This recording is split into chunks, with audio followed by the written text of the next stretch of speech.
Bonjour à tous et bienvenue dans ce Morning Bull Live. Nous sommes le 21 mars 2022 et c'est le printemps, ça c'est la première bonne nouvelle de la journée. La deuxième bonne nouvelle, c'est qu'on vient de terminer une semaine absolument euphorique, fantastique, géniale. Enfin, les qualificatifs sont extrêmement divers et variés, mais en tous les cas, on n'a plus eu une aussi belle semaine depuis novembre 2020, une éternité bien sûr.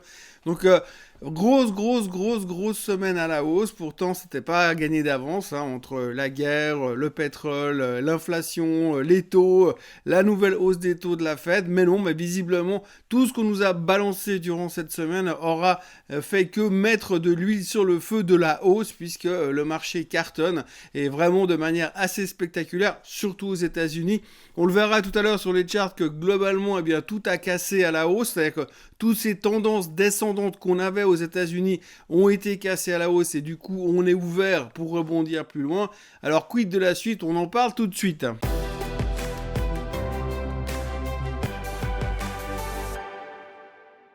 Donc déjà, ce qui est formidable dans cette semaine qui vient de s'écouler, c'est que tout d'un coup, la tendance a complètement changé. Mais pas que la tendance, la mentalité aussi. Les gens sont devenus hyper bullish soudainement. Autant il y a une semaine en arrière, on avait l'impression qu'on allait tous mourir lundi matin. Mais en fait, depuis ce retournement de situation en cours de semaine, en gros, on a l'impression qu'avec l'annonce de la Fed, eh bien, tout a changé. Les marchés sont repartis de manière hyper spectaculaire. On a des signaux bullish dans tous les coins. Tout le monde a ressorti les statistiques absolument effarantes comme quoi c'était le bull market. Enfin, tout va bien dans tous les sens. Je m'explique, mais globalement, ce qu'il faut retenir, c'est que la tech a littéralement explosé la semaine dernière. Tous les titres qui s'étaient fait massacrer ont été repêchés et ont fait des performances assez spectaculaires. On notera en l'occurrence, on parle souvent de Madame Katie Wood, mais son ARKK a repris 18% la semaine dernière. Il perd quand même 44% depuis le début de l'année, mais 18% de rebond sur une semaine. C'était assez spectaculaire. Il y a des titres comme Roku, des titres comme Teladoc qui ont pris quasiment plus de 10% durant la semaine. Enfin, tout le monde est de nouveau bullish sur les trucs que plus personne voulait. On a découvert que tout était survendu et que finalement, il était peut-être le temps de revenir dans le marché. Donc, c'est vraiment quelque chose d'assez fou. En plus, on a sorti les statistiques. Hein. Si vous regardez historiquement parlant, chaque fois qu'on a eu 2 journées de hausse du Nasdaq de plus de 2%, donc 2 journées à plus de 2,5%. Historiquement, le mois qui suit, le Nasdaq prend au minimum, en moyenne, on va dire 3,5%. Donc en gros, ça veut dire que non seulement on a eu des signaux bullish hyper importants, mais qu'en plus, ces signaux bullish veulent dire que la suite sera encore géniale. Alors évidemment, c'est pas gagné non plus, hein, on verra tout à l'heure qu'il y a quand même pas mal d'endroits où c'est hyper suracheté et on peut quand même se poser des questions sur la suite. Mais en tous les cas, et ce qu'il faut retenir, c'est que tout est assez étonnant.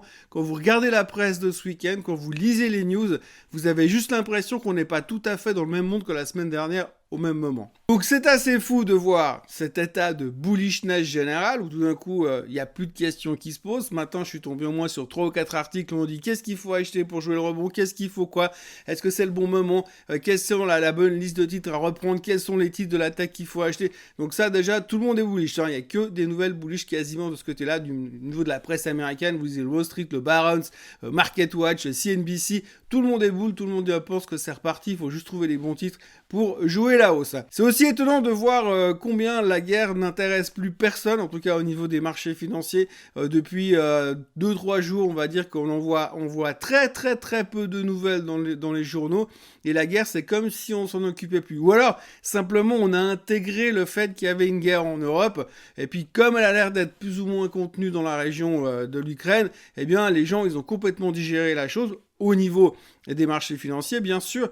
Et tout d'un coup, il y a un désintérêt total de la part des marchés financiers qui a déjà exclu le problème de l'Ukraine pour le moment tant qu'il n'y a pas de débordement supplémentaire. C'est étonnant aussi de voir comme l'inflation n'est plus un souci. Alors ça, c'est le truc le plus choquant de ce week-end ou cette fin de semaine, c'est que tout d'un coup, alors là, plus aucun problème. Hein. Alors on sait que la Fed s'en occupe, donc la Fed va régler l'histoire, donc du coup, nous, on peut passer à autre chose et plus trop se prendre la tête. D'ailleurs, à propos de la Fed, il y a monsieur Powell qui va parler cet après-midi, donc on pourra encore avoir des nouvelles, puis il va encore nous rassurer, parce que ce qui qui nous a surtout fait très plaisir la semaine dernière, c'est ce plan de marche qui a été signifié.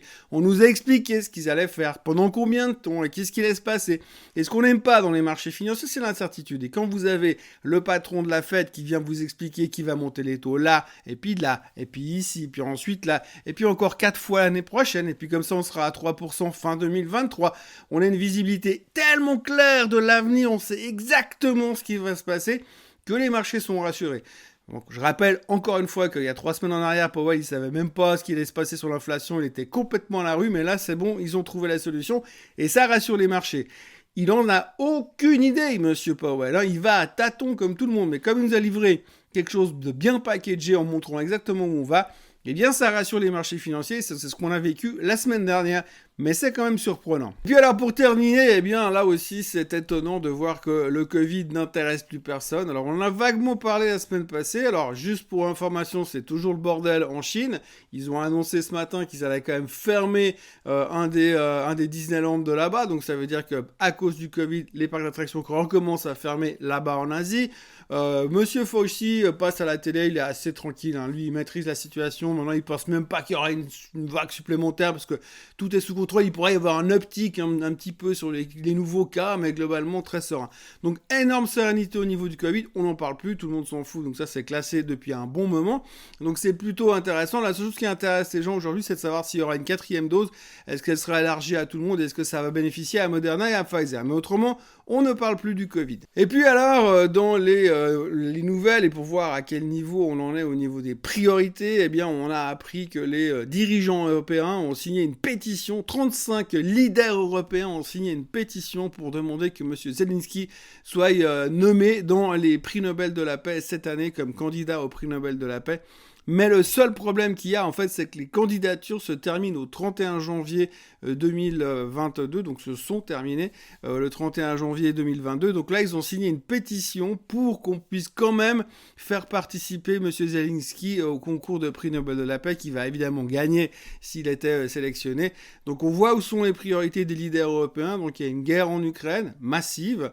Les Russes qui tirent à boulet rouge sur à peu près tout ce qui leur passe sous la main. Mais les gars, ils font des pétitions pour nommer un mec à la candidature du prix Nobel de la paix. C'est très, très rassurant. En tout cas, on voit qu'ils sont très occupés et très préoccupés par cette réflexion-là. Revenons maintenant aux charts américains. Alors, je vais vous présenter les 3 charts classiques, le Nasdaq, le S&P et le SOX. Et vous verrez que ces 3 charts qui vont apparaître au fur et à mesure sur votre écran, eh bien, ils sont vraiment sortis de cette tendance descendante dans laquelle on était depuis un bon moment. Ça faisait un bon moment que je vous en parlais de ce canal descendant. On voit maintenant, quand on le voit maintenant sur le S&P 500, que cette tendance elle est cassée, qu'on est allé trouver des supports et que pour l'instant on est en phase de consolidation. Alors à mon avis on n'est pas encore parti en phase de bull market, mais comme vous le voyez également sur le Nasdaq, on a vraiment un côté, on a trouvé un fond. Par contre, on est remonté très vite et quand vous regardez en bas du chart les stochastiques, on voit que finalement on est quand même dans une zone relativement surachetée et très très demandeuse depuis quelques temps. Donc il faut faire un petit peu attention dans ce genre de configuration. Normalement après il y a une espèce de respiration, ce qui fait que le marché pourrait se recalmer un petit peu et ensuite pouvoir repartir à la hausse. Mais ce qui est bien, c'est qu'on est en train de construire une phase de consolidation latérale. On n'est pas encore dans une configuration de V-shape recovery comme on l'avait vécu en mars 2020, de loin pas. Mais pour l'instant, en tous les cas, on consolide et on a l'air d'avoir stoppé l'hémorragie pour le moment, ce qui est plutôt une bonne nouvelle. Et ce qui est encore mieux, c'est qu'aujourd'hui, on est ressorti déjà de cette zone de bear market. Donc souvenez-vous, une fois qu'on a passé les moins 20% de baisse depuis les plus hauts, on rentre en bear market. Et là, on est allé toucher ce niveau-là pour repartir. C'est là où on était vendredi dernier. Et donc, on est juste ressorti. Et là, on est en train de reconstruire sur une zone horizontale, ce qui est plutôt encourageant pour la suite, plutôt constructif. Pour autant qu'on va dire que le flot de nouvelles reste dans ce standard-là. Et puis qu'il n'y a rien qui empire non plus. Donc, techniquement, c'est plutôt encourageant. Ça donne un peu d'espoir en tout cas au niveau des marchés américains. C'est pas aussi simple sur les marchés européens. Eux sont bien remontés également, mais on est toujours dans notre tendance descendante sur le DAX, sur le CAC. Donc ça, c'est pas encore complètement gagné de ce côté-là. Mais si les Américains continuent à consolider, il y a bon espoir pour que l'Europe suive le mouvement, même si eux, ils ont une guerre, puisque vu que de toute façon, pour l'instant, la guerre, comme je le disais avant, les marchés financiers ont l'air de passer à autre chose. Dans les nouvelles du jour, on va déjà noter en premier plan que S&P, Standard & Poor's, a mis la dette russe sur junk. Monstre surprise, on l'avait pas vu venir celle-ci, pas du tout, mais pas du tout, du tout, du tout, du tout. Et puis de l'autre côté, on a aussi, alors dans les nouvelles importantes quand même, on a Monsieur Biden qui part en voyage d'affaires en Europe. Il va visiter la Pologne avec ses potes de l'OTAN. Donc il y a un meeting qui est prévu pour les gens de l'OTAN là-bas, et donc Biden les rejoint là-bas en Pologne. Juste pour voir un peu comment ça se passe, on peut toujours se poser un petit peu des questions par rapport à la logique de ce genre d'opération. Ramener le président américain à 50 km des frontières ukrainiennes avec l'armée russe à côté qui est chaud bouillant, on peut se poser des questions sur l'intelligence de la chose, mais visiblement l'OTAN veut continuer à faire ses démonstrations de force. Alors ça, c'est une autre chose qu'il faudra quand même surveiller, parce que c'est un petit peu aller chercher l'ours russe à la frontière un petit peu délicatement. Il faut faire juste un petit peu attention pour y penser à ce genre de choses. Mais en tout cas, pour l'instant, le président Biden va partir là-bas, enfin pour autant qu'il trouve l'Ukraine sur une carte, parce que pour l'instant, il n'a pas l'air très très clair dans sa tête depuis quelques semaines. À retenir aussi qu'aujourd'hui, en plus du discours de Jérôme Powell, il y aura aussi les chiffres de Nike qui seront publiés à surveiller. Ces Nike sont toujours un petit peu décalés, mais ça donne toujours une bonne tendance du business du retail. Donc Nike publiera aujourd'hui. Et puis au niveau du pétrole, alors le pétrole est de nouveau au-dessus des 100 dollars, hein, bien sûr depuis la fin de la semaine dernière, mais tout le monde s'en fout. Donc la semaine d'avant, il y a 10 jours en arrière, 15 jours en arrière, on flippait complètement à cause du pétrole en disant... Oui, mais si le pétrole est au-dessus des 100, c'est une catastrophe. Et puis là, tout d'un coup, après la correction qu'on a eue des 130 jusqu'en dessous des 100, tout d'un coup, tout le monde s'en fiche et puis on est plutôt confortable par rapport à ça. Donc malgré tout, n'oublions pas quand même, je le rappelle encore une fois, que lorsque le baril est en dessus des 100 dollars, eh bien normalement, dans la foulée, il y a une récession qui va se déclencher. Ça a marché quasiment à tous les coups. C'est un des seuls signaux qui marche pratiquement à tous les coups dans les marchés boursiers. Donc n'oublions pas ça non plus. Et puis, toujours du côté du pétrole, puisque aujourd'hui on a un gros problème d'approvisionnement, eh bien l'EIA, donc l'Agence internationale de l'énergie, a eu une idée de génie ce week-end. Donc eux, ils proposent des solutions pour réduire la consommation du pétrole. Donc ils proposent que dorénavant, à terme, alors c'est pas encore fait bien sûr, mais ce qu'ils proposeraient, ce serait que simplement il y ait des alternances le week-end. Donc un week-end, c'est une certaine catégorie de personnes qui peuvent rouler, et l'autre week-end une autre. Et puis alors surtout une autre solution qui semble hyper intéressante, c'est de baisser les limitations de vitesse un peu partout, comme ça du coup on va rouler moins vite, donc on va consommer moins vite. Alors la bonne nouvelle, c'est qu'à Genève de toute façon on ne peut pas dépasser les 30 km/h tellement ça roule mal, mais en dehors de ça, on va baisser encore les limitations. Déjà qu'on s'emmerde profondément sur la route parce qu'on n'a plus rien le droit de faire de toute manière, et bien là c'est encore pire, on va encore baisser ça pour évidemment consommer moins de pétrole, et c'est la solution ultime. Alors ce qui est intéressant dans tout ça, c'est que tout ça, tous les gens qui sont passés à l'électrique finalement, ils vont devoir quand même respecter les limitations de vitesse qui ont été baissées à cause des méchants qui roulent avec des moteurs à essence. Enfin, tout ça pour dire que on peut toujours compter sur les autorités américaines pour avoir des idées de génie pour essayer de nous faire consommer moins quand ça les arrange. Alors ce matin, quand on regarde un petit peu le début de la séance, les futurs sont pas mal dans le rouge, 0,4% de baisse sur le futur à l'heure où je vous parle, il est 5h30. Donc grosso modo, les futurs sont en baisse pour l'instant. L'indication est plutôt négative. Il faut savoir qu'en plus du fait que effectivement il y a toujours des problèmes de Covid en Asie, les marchés sont stables pour l'instant sur l'Asie, mais par contre ils ont annoncé ce matin, sans aucune explication, la suspension du titre Evergrande. Alors souvenez-vous qu'Evergrande, il y a quelques mois en arrière, c'était ce qui allait mettre le marché à mal, avec cette éventuelle faillite de ce géant immobilier chinois. Et bien aujourd'hui, le titre est stoppé sans aucune explication. Alors on aura probablement des nouvelles dans la journée, mais visiblement les gens ils l'ont un petit peu comme ça, on ne sait jamais ce qu'ils pourraient annoncer de mauvais. Voilà, en gros, une semaine qui commence plutôt sur le signe optimiste, même si les futurs sont négatifs ce matin. Les gens ont l'air plutôt encouragés et encourageants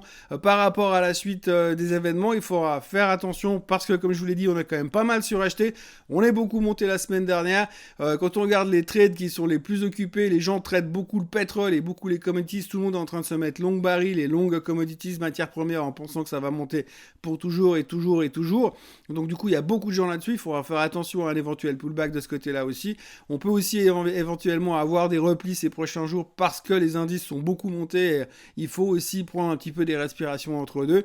Mais pour l'instant, on a l'air d'avoir mis en tout cas le risque de grosses corrections un petit peu de côté pour le moment. Et on voit qu'effectivement, les gens sont plutôt optimistes ce matin.